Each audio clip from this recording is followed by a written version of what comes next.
Integration. तो integration नाम तो सुना होगा। इंटीग्रेशन हम लोग को स्टार्ट कराते हैं क्लास 11th की फिजिक्स से, और एक्चुअल में इसको पढ़ाया जाता है क्लास 12th मैथ्स में, और वो भी सेकेंड टर्म में। तो इट्स बेटर अगर आप उसको पहले ही पढ़ लो, और मैं तो कहूँगी क्लास 11th में ही पढ़ लो। जब क्लास 11th में फिजिक्स में पूरा यूज करोगे इंटीग्रेशन, तो इट्स बेटर अगर तुम उसको पहले से ही पढ़ के रख लो। और एनसीईआरटी लेवल पढ़ने में कोई प्रॉब्लम नहीं है, बिकॉज इट्स एक्चुअली ईजी। सो अगर हम देखें तो जेडब्ल्यू की मैथ्स में ना 4 पार्ट्स होते हैं। तो अगर फर्स्ट में अगर तुम देखोगे तो सबसे पहले is first thing is algebra, trigonometry and calculus, coordinate, right. तो calculus is the most important part. So I will say calculus, that means your differential calculus, integral calculus.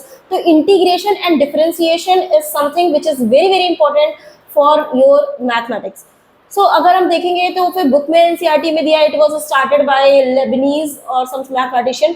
तो अगर इसको अगर देखें what is the meaning of this integration differentiation, right? तो differentiation क्या होता है और जरूरत क्या है इन सब की, है ना। अच्छा खासा तो 10th तक हम लोग को पढ़ाया था, इंटीग्रेशन डिफरेंशिएशन के बिना भी फिजिक्स पढ़ते हैं, बट डिफरेंशिएशन इंटीग्रेशन जैसे ही हम लोग स्टार्ट करते हैं किसी भी चीज को डिटेल में पढ़ना, तो differentiation integration is necessary, because differentiation gives us the instantaneous value. मैंने फिजिक्स में ही बताया था कि डिफरेंशिएशन से you get the slope of the tangent. For example if you have any graph, any curve, तो जो किसी भी पॉइंट पे तुम्हें इंस्टेंटेनियस वैल्यू चाहिए, you will get it by the slope of the tangent, and that you can get only by the differentiation, right. Differentiation, so differentiation gives us the slope of tangent, तो it gives us the instantaneous value, right. तो differentiation अगर हम करते हैं किसका, अगर हम physics के पॉइंट ऑफ व्यू से देखें, तो अगर तुम डिस्प्लेसमेंट को डिफरेंशिएट करते हो, डिस्प्लेसमेंट को डिफरेंशिएट करते हो with respect to time, you will get velocity, और वेलोसिटी को डिफरेंशिएट करोगे तो तुम्हें मिलेगा एक्सीलरेशन। तो डिफरेंशिएशन का जस्ट अपोजिट प्रोसेस है, इसको I can call it anti derivative also, right. तो एक्सीलरेशन को अगर तुम इंटीग्रेट करोगे, you will get the velocity, and velocity को इंटीग्रेट करोगे, you will get the displacement, right. तो ये तो एप्लीकेशन हो गया इंटीग्रेशन का फिजिक्स के पॉइंट ऑफ व्यू से, राइट। तो क्लास 11th में जो हमें जरूरत पड़ती है, इवन क्लास 12th में भी, हर जगह, तो जहाँ पे भी डेरिवेशन करोगे या कोई भी प्रॉब्लम भी अगर तुम्हें सॉल्व करनी होगी, तो most of the time you will use the differentiation and integration in all your mechanics. Even in class 12th जब तुम इलेक्ट्रोस्टैटिक्स वगैरह पढ़ोगे, तो वहाँ पे भी तुम्हें हर जगह डिफरेंशिएशन इंटीग्रेशन की रिक्वायरमेंट रहेगी इन फिजिक्स। तो इट्स बेटर इसको सिंपल तरीके से पढ़ो।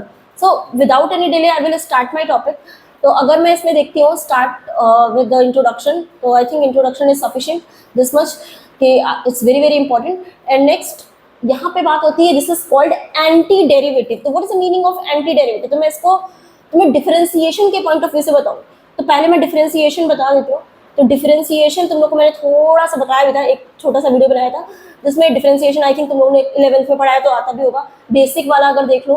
तो x की पावर n का अगर हम d by dx निकालते हैं, तो dx का मतलब होता है I am differentiating this function with respect to x, right. तो ये पावर आगे लिख लो, तो n x की पावर n माइनस 1, राइट। तो अगर मैं डिफरेंशिएशन करती हूँ फॉर एग्जाम्पल x क्यूब का, तो व्हाट विल बिकम 3 आगे लिखोगे, इट विल बिकम 3 और एक पावर कम कर दो, it will become 3x square, simple. तो डिफरेंशिएशन आई नो, तो I know the differentiation of all trigonometric functions like d by dx। अगर तुम sin x का लिखते हो तो sin x का डिफरेंशिएशन